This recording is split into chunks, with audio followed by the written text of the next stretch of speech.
мына жаз келгелі жаман қатты терлеп жүріп мына екі аяқты мені кондиционердің астында жатқызбайды, ауырып қаласың деп қояды. Одан кейін терлеп сасып жүр, мен де болса душқа түсіп жатқанмын ғой. Негізі мына екі аяқтыға айтқам, мен де сен сияқты ваннаға түсейін, ваннам толтырып қойып, ішіне бомбочка лақтырып жүріп, ваннаның ішінде жатайын десем, ойбай, сен батып кетесің деп бір сондай уайымдап қалған адам мынау ше.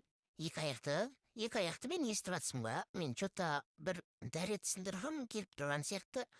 Туалетке барып алсам бола ма тез-тез? О, рахатай, бәсе, что-то не то бір қысылып кеткен сияқты сезім болды ше, сөйтсем туалетке барғым келген екен ғой. Все, сындыратын дәретімді сындырып алдым, екі аяқты жалғастыра бер. Қазір осы шомылып болғаннан кейін екеуміз күшті пельмен жеп алайықшы, иә, андай сорпасымен, бульонымен, сметанасымен, майонезмен. Ой, что-то пельмен жей алмайтын сияқтымын, мен ұйықтай берейінші, ұйқы қысып баратыр, все, қайырлы түн, давай.